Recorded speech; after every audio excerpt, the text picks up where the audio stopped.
تو اللہ تعالیٰ اس کے لیے راہ ہموار کر دے گا۔ لیکن ایک آدمی اعتراضات پہ اعتراض کر رہا ہے، اور جیسے کہ کفار قریش کی عادت تھی، تو لہم عذاب فی الحیات الدنیا ولعذاب الآخرۃ اشق وما لہم من اللہ من واق۔ آگے فرمایا ایسے لوگوں کے لیے دنیاوی زندگی میں بھی عذاب ہے، اور یقیناً آخرت کا عذاب کہیں زیادہ بھاری ہوگا، اور کوئی نہیں ہے جو انہیں اللہ کے عذاب سے بچا سکے۔ یعنی جو قرآن مجید کا خاص اسلوب انداز ہے کہ بھئی وہ بار بار آخرت کی طرف متوجہ کرتا ہے کہ ہر حقیقت پسند انسان کو اپنے پیش نظر آخرت رکھنا چاہیے، ہے نا۔ تو ایسے لوگ جو بچل جاتے ہیں اور جو توحید اور رسالت اور معاد کے سلسلے، آخرت کے سلسلے میں شکوک و شبہات میں مبتلا ہو جاتے ہیں، تو ان کی دنیا بھی خراب ہوتی ہے اور آخرت تو ہے ہی ان کی خراب۔ آگے جنتیوں کا ذکر فرمایا کہ مثل الجنت التی وعد المتقون تجری من تحت الانہار اکلها دائم وظلها تلک عقبی الذین اتقوا۔ دوسری طرف وہ جنت جس کا متقی لوگوں سے وعدہ کیا گیا ہے، مثل الجنت، جی وہ جنت التی جس کا وعدہ متقی لوگوں سے کیا گیا ہے، اس کا حال یہ ہے کہ اس کے نیچے نہریں بہتی ہیں، اس کے پھل بھی سدا بہار ہیں، اکلھا دائم، یعنی ایسا نہیں ہے کہ جس طرح دنیا میں ہوتا ہے کہ ختم ہو گیا، اسکارسٹی ہو گئی ہے، مارکیٹ سے ناپید ہے، آپ پھل نہیں آ رہے ہیں یا ناکارہ آئے ہیں، ایسا نہیں ہوگا، دائم ہمیشہ، وظلھا، اسی طرح وہ اس کا سایہ یعنی اس کی بہاریں، ہے نا، سب جو ہے وہ دائمی ہوں گی۔ تلک عقبی الذین اتقوا، اور ظاہر سی بات ہے کہ یہ انجام ہے ان لوگوں کا جنہوں نے تقوی اختیار کیا۔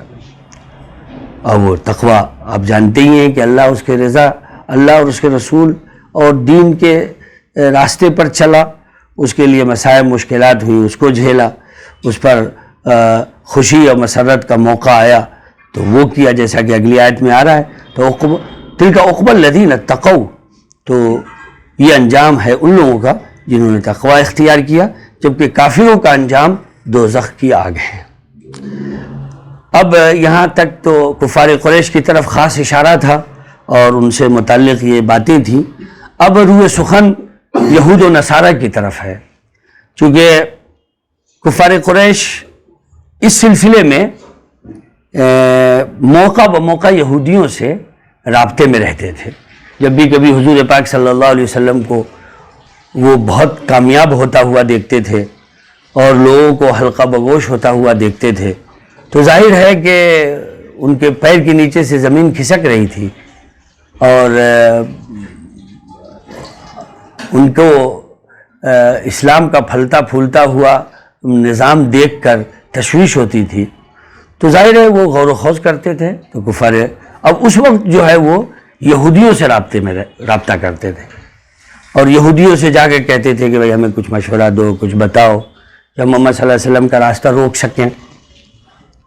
تو ظاہر ہے کہ ان کا ایک رابطہ ان سے تھا۔ تو اب اسی کفار قریش کے تذکرے کے ساتھ ساتھ کچھ روح سخن ان کی طرف ہے۔ والذین آتیناہم الکتاب یفرحون بما انزل الیک ومن الاحزاب من ینکر بعضہ۔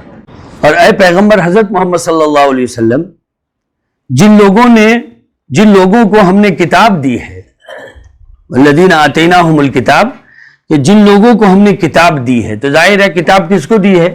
یہود کو دیا ہے اور نصارہ کو دیا ہے۔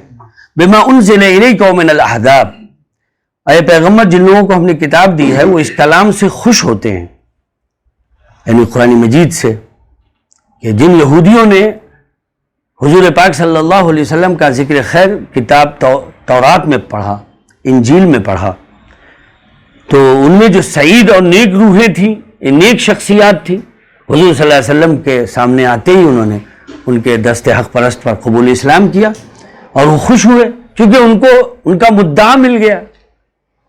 آپ سلمان فارسی رضی اللہ تعالیٰ عنہ کے اسلام کو پڑھیے، کعب احبار کے اسلام کو پڑھیے، عبداللہ بن سلام کے اسلام کو پڑھیے، تو یہ گواہ ہیں اس بات کے کہ تورات و انجیل میں آپ کا بھرپور تذکرہ تھا۔ تو یہ خوش ہو گئے، جیسے ہی ان کو ان کا مدعا حضور صلی اللہ علیہ وسلم کی شکل میں ملے تو خوش ہو گئے۔ والذین آتیناہم الکتاب یفرحون، کہ پیغمبر جن لوگوں کو ہم نے کتاب دی ہے وہ اس کلام سے خوش ہوتے ہیں، ہے نا. وَمِنَ الْأَحْزَابِ مَن يُنْكِرُ بَعْضَهُ، اور جو آپ پر نازل کیا، اور انہی گروہوں میں وہ بھی ہیں جو اس کی بعض باتوں کو ماننے سے انکار کرتے ہیں.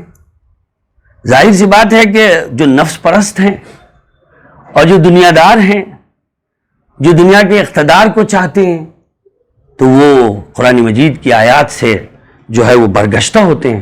چونکہ قرآن مجید میں جو ہے اللہ تعالیٰ کی طرف سے بعض چیزوں پر روکا جاتا ہے، بعض نفسانی خواہشات پر ضرب لگائی جاتی ہے، قدغن لگائی جاتی ہے، بعض احکامات میں جو پچھلے شریعتوں میں تھے اس کی تفصیلات بتائی جاتی ہیں.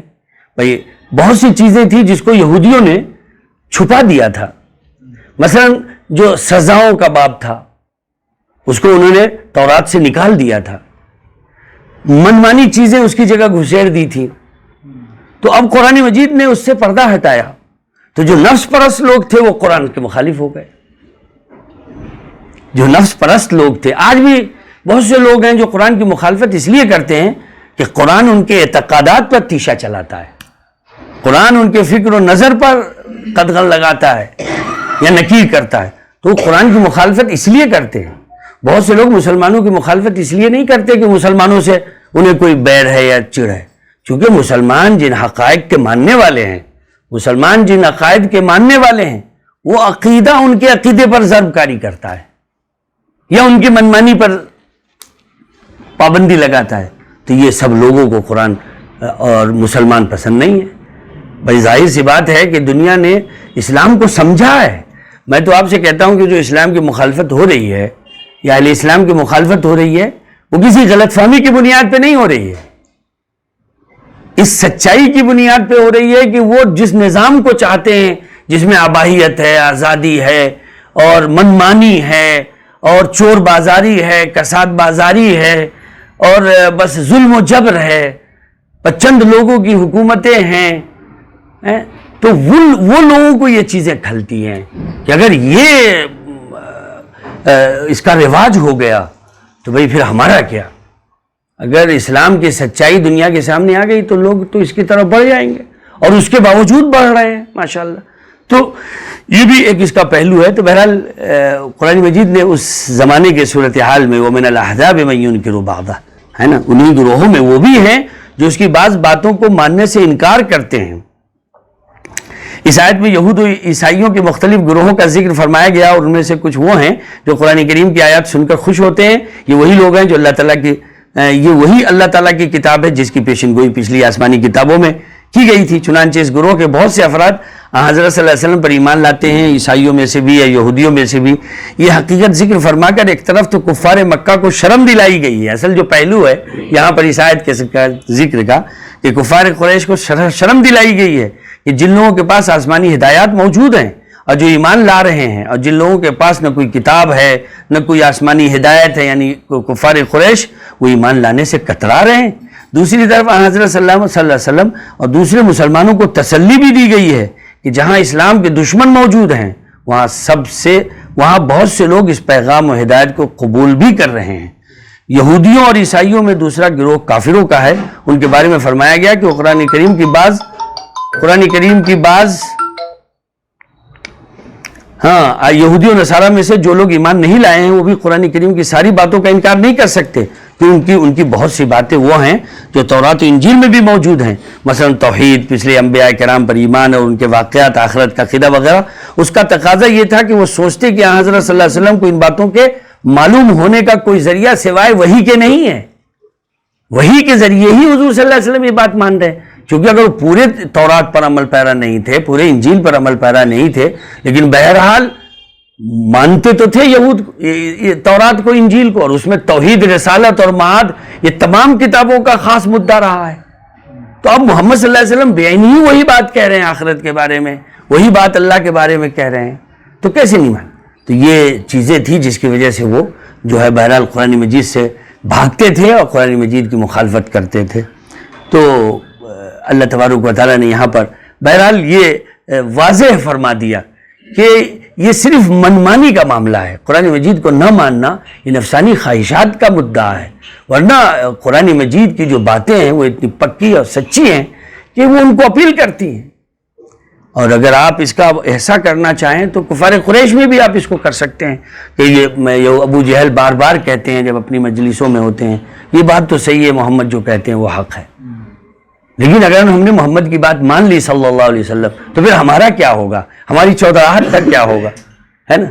تو قل انما امرت ان اعبد ولا اشرک به الیہ دولی ماب، آگے فرمایا کہ مجھے تو یہ حکم دیا گیا ہے، حضور صلی اللہ علیہ وسلم سے کہا گیا کہ یہ تو آپ پر جو کتاب نازل ہو رہی ہے وہ بالکل حق اور سچ ہے، اور اس کو آپ دیکھ رہے ہیں کہ ماننے والے مان بھی رہے ہیں اور جن میں بغض و عناد ہے اس کا انکار کر رہے ہیں، تو آپ زیادہ اس چکر میں نہ پڑیں، ہے نا. بلکہ آپ یہ کہیے انما امرت ان اعبد اللہ ولا اشرک به الیہ، کہ مجھے تو یہ حکم دیا گیا ہے کہ میں اللہ کی عبادت کروں اور اس کے ساتھ کسی کو خدائی میں شریک نہ مانوں، مجھے یہ حکم دیا گیا ہے. کیونکہ جو کچھ مجھ پر اتر رہا ہے اس نے تو سب کچھ ایک دو چار کی طرح واضح کر دیا ہے، تو بھائی میں تو بس اب اس کو لے کے چلوں گا، ہے نا. انما امرت، مجھے تو یہ حکم دیا گیا ہے کہ میں اللہ کی عبادت کروں اور اس کے ساتھ کسی کو خدائی میں شریک نہ مانوں، اسی بات کی میں دعوت دیتا ہوں اور اسی اللہ کی طرف مجھے لوٹ کر جانا ہے.